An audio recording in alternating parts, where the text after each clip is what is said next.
अस्सलाम वालेकुम। I am Maimoona, community pharmacist and biologist. आज मैं जिस टॉपिक पे बात करने जा रही हूँ वो है विटामिन डी। विटामिन डी क्या होता है, विटामिन डी के क्या सोर्सेज हैं, इसकी डेफिशिएंसी क्यों हो जाती है, विटामिन डी का नॉर्मल लेवल क्या होता है, वो कौन से फूड हैं जिनमें विटामिन डी पाया जाता है और विटामिन डी का क्या यूज़ है, विटामिन डी के क्या साइड इफ़ेक्ट्स हैं। इसलिए मेरी वीडियो को एंड तक ज़रूर देखिएगा। अगर आप हकीकत पे मबनी और ऑथेंटिक इन्फॉर्मेशन मेडिसिन के बारे में जानना चाहते हैं तो मेरे चैनल को ज़रूर सब्सक्राइब करें, मेरी वीडियोस को लाइक करें, शेयर करें और बेल बटन को ज़रूर प्रेस कीजिएगा ताकि हर आने वाली वीडियो की नोटिफिकेशन आपको मिलती रहे। विटामिन डी थ्री क्या होता है? विटामिन डी थ्री को कोलीकैल्सिफेरॉल भी कहते हैं और ये एक फ़ैट सॉल्युबल विटामिन है जो हमारी बॉडी में कैल्शियम के नॉर्मल लेवल को मेंटेन करने के लिए बहुत ज़रूरी है और ये हमारी डाइट से कैल्शियम की अब्जॉर्प्शन को ज़्यादा करता है। विटामिन डी थ्री किन सोर्सेज से हासिल किया जाता है? सबसे पहले तो इंसानी जिस्म विटामिन डी थ्री खुद स्किन के ज़रिए तैयार करता है। जब हमारी स्किन की सरफेस पे सूरज की शुआएँ पड़ती हैं तो स्किन के नीचे कोलेस्ट्रॉल विटामिन डी थ्री की प्रोडक्शन करता है। दूसरा सोर्स विटामिन डी का हमारी डाइट है। हम अपनी डाइट के ज़रिए विटामिन डी थ्री हासिल करते हैं। अगर फिर भी विटामिन डी का लेवल हमारी बॉडी में कम हो तो हम सप्लीमेंट्स दे के विटामिन डी के लेवल को मेंटेन कर सकते हैं। Round about 80% vitamin D through सूरज की छाँव से हासिल किया जाता है। सूरज की छाँव से विटामिन डी थ्री हासिल करने के लिए अपनी बॉडी स्पेशली अपनी लेग्स को, अपने बाजू को, अपने फेस को अनकवर करें। 10 बजे से पहले सूरज की रोशनी में सन बाथ ले लें क्योंकि 10 बजे के बाद लाइट की इंटेंसिटी ज़्यादा हो जाती है और उसकी वजह से सन बर्न होने का ख़तरा ज़्यादा होता है। 10 बजे के बाद सूरज की छाँव में ना बैठें। सूरज की अल्ट्रा वायलेट रेडिएशन हमारी स्किन के लिए ख़तरनाक भी हो सकती हैं और उसकी वजह से मेलानोमा और स्किन कैंसर भी हो सकता है। विटामिन डी थ्री की प्रोडक्शन के लिए हमारी स्किन का डायरेक्टली एक्सपोज होना बहुत ज़रूरी है। विटामिन डी की डेफिशिएंसी क्यों हो जाती है?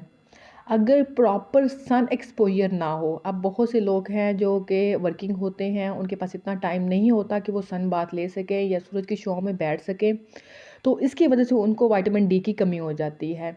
दूसरा major reason vitamin D riched food का यूज़ ना करना, मतलब ऐसी खुराक इस्तेमाल नहीं करते जिसमें विटामिन डी मौजूद हो। इसके अलावा अगर वो सन बाथ लेते भी हैं तो उनकी बॉडी फुली कवर्ड होती है जिसकी वजह से उनको प्रॉपर विटामिन डी नहीं हासिल होता।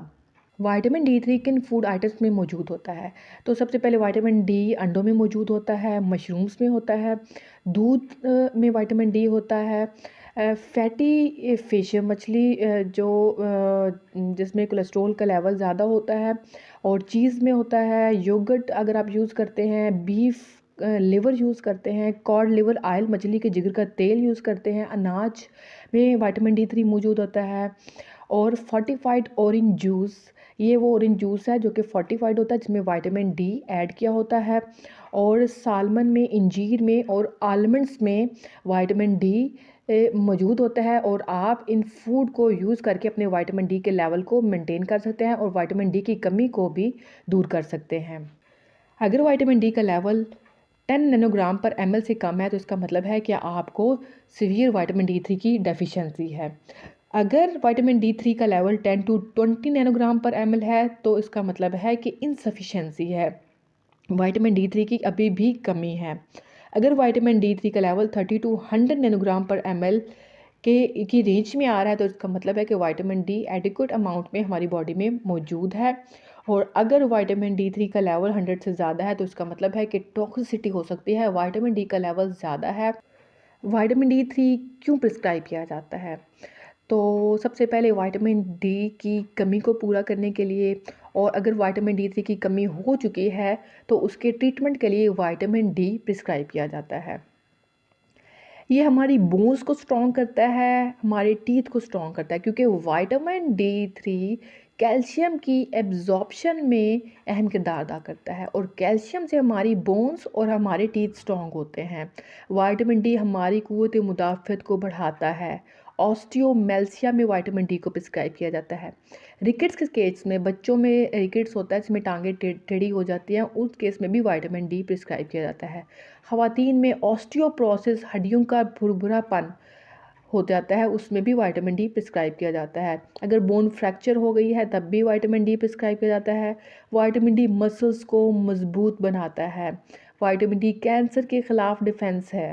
विटामिन डी स्किन और बालों के लिए बहुत इंपॉर्टेंट है। ये आँखों और कान की हेल्थ के लिए भी विटामिन डी प्रिस्क्राइब किया जाता है। हमारे डाइजेस्टिव सिस्टम को भी बहुत अच्छा कर देता है। हमारे कार्डियोवास्कुलर सिस्टम मीन्स हमारे दिल को मजबूत बनाता है। और अस्थमा के पेशेंट्स को भी विटामिन डी प्रिस्क्राइब किया जाता है। ये कोल्ड फ्लू से बचाता है।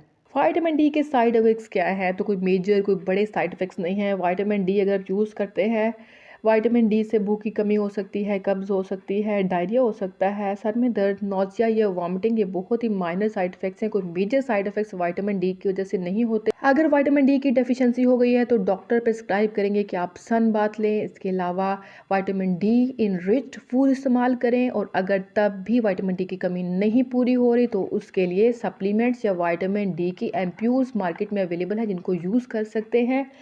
और इसमें मेरे पास अभी सनी डी है और सनी डी एक ये विटामिन डी है। विटामिन इसको हम ओरली यूज़ कर सकते हैं। ये एक एम्प्यूल की फॉर्म में अवेलेबल है और इसको हम इंट्रामस्कुलर भी यूज़ कर सकते हैं। मीन्स कि हम इसको पट्ठों में इसको इंजेक्शन की सूरत में भी यूज़ कर सकते हैं। इसकी कंपनी स्कॉटमैन फॉर्म में है और बहुत ही अच्छी कंपनी है। सारे इंग्रेडिएंट से बनाया हुआ है क्योंकि इसका सोर्स नेचुरल है, तो इसका हलाल होना बहुत ज़रूरी है। अब आते हैं कि वो कौन से केसेस हैं जिसमें हम विटामिन डी को यूज़ नहीं करना चाहिए। तो सबसे पहले विटामिन डी 3 यूज़ करने से पहले अपने विटामिन डी का लेवल ज़रूर चेक कर लें। अगर आपका लेवल नॉर्मल है तो विटामिन डी को यूज़ ना करें। दूसरा केस है हाइपर कैल्सीमिया का। इसका मतलब क्या है कि आपकी बॉडी में ऑलरेडी कैल्शियम का लेवल ज़्यादा है। तो अगर आप विटामिन डी इस्तेमाल करेंगे तो विटामिन डी का क्या काम होता है कि हमारी बॉडी में कैल्शियम, ब्लड में कैल्शियम का लेवल और ज़्यादा कर देता है। तो ये हमारे लिए ख़तरनाक है, इसलिए इस केस में भी विटामिन डी को यूज़ ना करें। दूसरा केस है हाइपर कैल्सीयूरिया। मीन्स कि अगर आपके यूरिन में कैल्शियम एक्सक्रीट हो रहा है, आपके यूरिन में निकल रहा है, तो इसका मतलब है कि हमारी बॉडी में ऑलरेडी कैल्शियम बहुत ज़्यादा है, इसलिए विटामिन डी को यूज़ नहीं करना। तीसरा केस है कैल्शियम लिथियासिस। इसका मतलब क्या है कि अगर आपको किडनी स्टोन्स हो गए हैं तो तब भी विटामिन डी यूज़ नहीं करना। अगर गुर्दे में पथरी है तो विटामिन डी से क्या होगा कि कैल्शियम ज़्यादा हो जाएगी। और पथरी किस चीज़ से बनती है? कैल्शियम से और ऑक्सलेट से बनती है। तो किडनी स्टोन के केसेस में भी विटामिन डी को यूज़ नहीं करना। चौथा केस है हाइपर पैराथायराइडिज्म।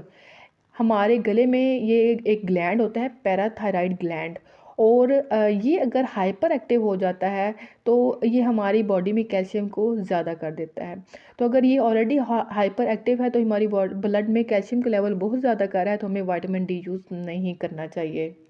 अगर आप रिपीटेडली विटामिन डी का यूज़ कर रहे हैं तो अपने ब्लड में कैल्शियम का लेवल रेगुलरली चेक करते रहें।